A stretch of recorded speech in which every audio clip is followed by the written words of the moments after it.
Hello dear student, स्वागत है आप सभी का आपके YouTube channel Hindi English improver में। डियर स्टूडेंट, मैं राजेश कुमार साहू। डियर स्टूडेंट्स, इस वीडियो में हम कक्षा 10 के छात्रों के लिए बोर्ड की परीक्षा में जो धातु रूप आते हैं 2 नंबर के लिए, उसको समझाएंगे। तो आइए सबसे पहले देखते हैं कि धातु का मतलब क्या होता है।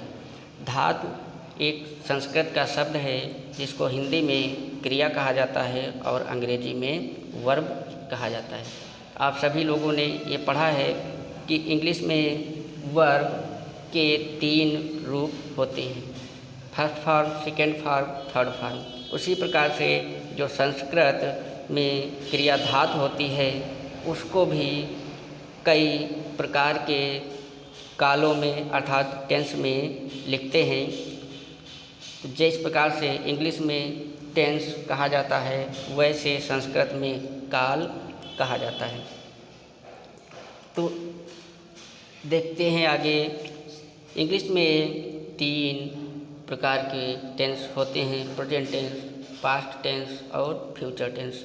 उसी प्रकार से संस्कृत में जो क्रियाएं होती हैं, धातु होती हैं, वो 5 प्रकार के कालों में प्रयोग की जाती हैं।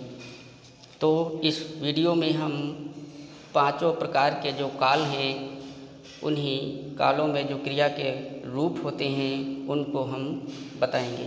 तो सबसे पहले देखते हैं कि हाई स्कूल के पाठ्यक्रम में कितनी धातुएं सम्मिलित की गई हैं। तो कक्षा 10 के पाठ्यक्रम में 4 धातुओं को सम्मिलित किया गया है, जिसमें पठ, हस, दृश और पच, इन 4 क्रियाओं को शामिल किया गया है। तो इस वीडियो में हम पठ धातु को लेकर के 5 कालों में, 5 टेंसेज में उनके रूपों को लिखकर बता देंगे और शेष जो 3 क्रियाएं हैं उनके भी रूप उसी पठ क्रिया के अनुसार चलते हैं। तो इसको लिखने के लिए सबसे पहले हेडिंग डाल लेते हैं, पठ धातु, अर्थात मेन वर्ब यहाँ पर है पढ़ना, लर्न। अब इसके फॉर्म कैसे लिखते हैं? तो सबसे पहले आपको उस टेंस का नाम अर्थात काल का नाम लिखना है। पहला होता है लट लकार, इसको हिंदी में कहा जाता है वर्तमान काल और अंग्रेजी में प्रेजेंट टेंस। ये आपका लट लकार हो गया। अब इसको लिखते कैसे हैं? रूप लिखने के लिए एक तरफ हम लिखते हैं पुरुष, फिर एक वचन,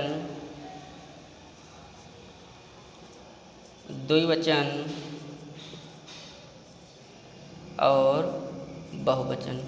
जैसे इंग्लिश में 2 ही वचन होते हैं, सिंगुलर और प्लूरल, लेकिन संस्कृत में 3 वचन होते हैं, एक वचन, द्विवचन, बहुवचन। तो पुरुष में इधर लिखेंगे प्रथम पुरुष, दूसरे नंबर पर होता है मध्यम पुरुष,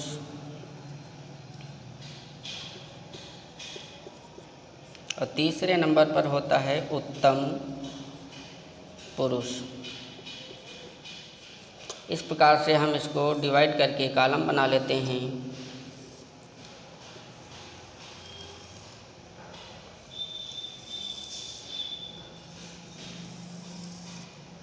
ऐसे बना लेंगे और इन्हीं के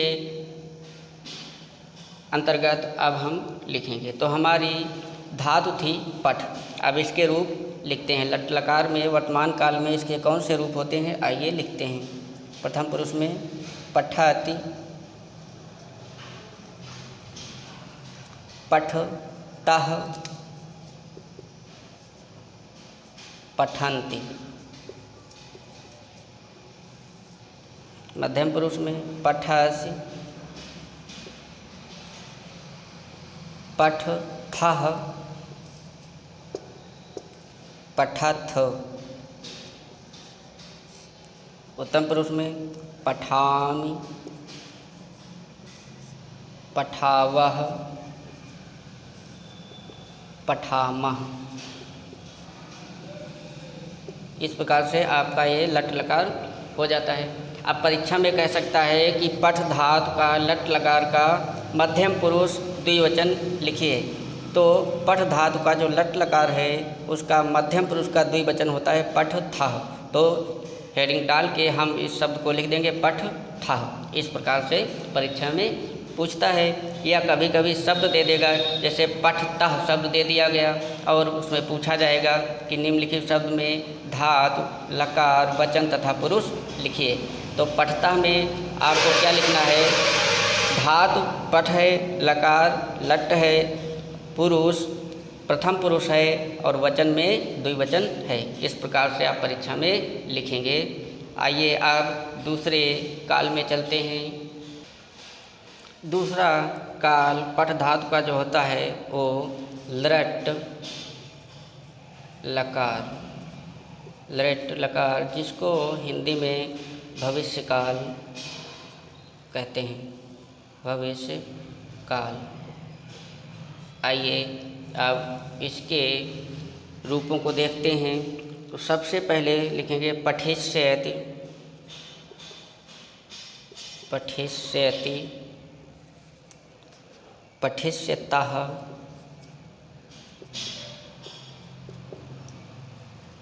पठिष्यन्ति,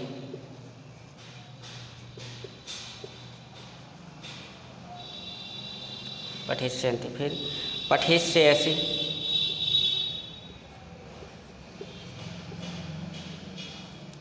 पठिष्यथः, पठिष्यथः, पठिष्यथः,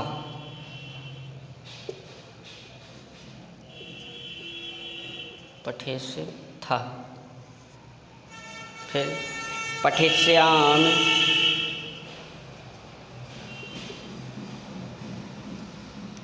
पठिष्यावः, पठिष्यावः, पठिष्यामः।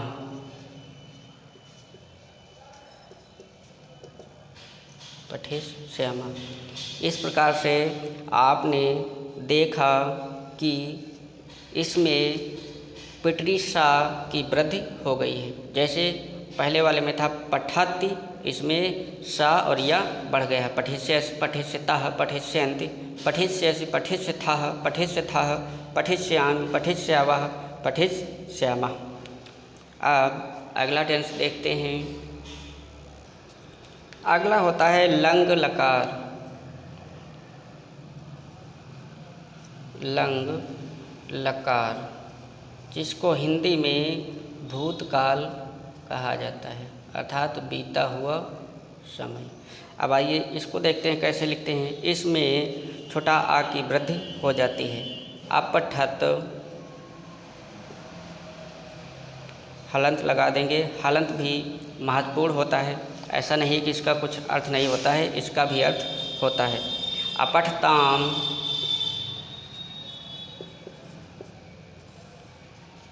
अपठन।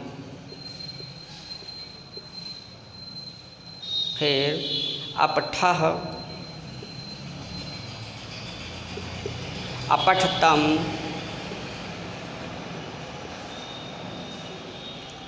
अपठत। अगला अपठम, अपठाव, अपठाम। और इस प्रकार से भूतकाल भी पूरा हो जाता है। आइए अगला लकार देखते हैं। अगला होता है लोट लकार, लोट लकार, और इसका हिंदी में होता है आशीर्वाद या आज्ञा के रूप में, जिसको इंग्लिश में ऑप्टेटिव सेंटेंस या इम्परेटिव सेंटेंस कहा जाता है।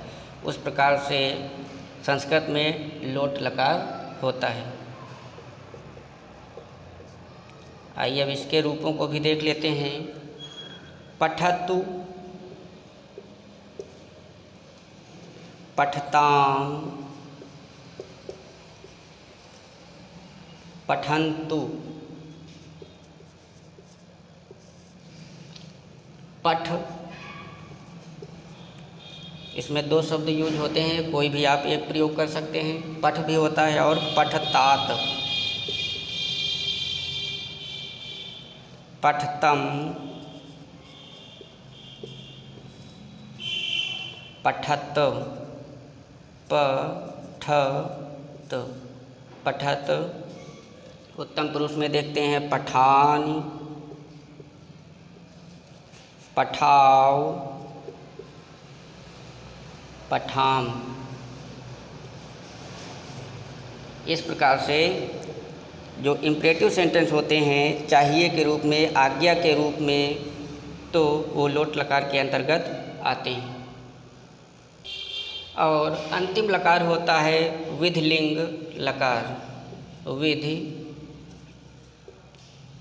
लिंग लकार, जो कि चाहिए का अर्थ देता है। जैसे तुम्हें पढ़ना चाहिए, उन्हें पढ़ना चाहिए, उन्हें खेलना चाहिए आदि, चाहिए के अर्थ में, जैसे इंग्लिश में शुड का प्रयोग किया जाता है। तो आइए इसमें भी देख लेते हैं धातु के कौन कौन से रूप प्रयोग होते हैं। तो प्रथम पुरुष एक वचन में देखते हैं पठेत, पठेत, पठेताम, पठेताम, पठेयुः, पठेयुः। और मध्यम पुरुष में पठेह, पठेतम,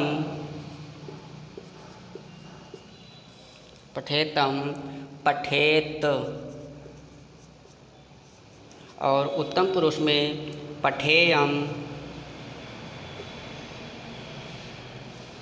पठेव, पठेम। और इस प्रकार से धातु के 5 लकार हो गए। इस प्रकार से आप लोग पठ धातु अगर याद कर लेंगे तो उसी के हिसाब से हस धातु, द्रस धातु और पच धातु सेम उसी प्रकार से लिख सकते हैं। तो ये हो गया आपका धातु रूप।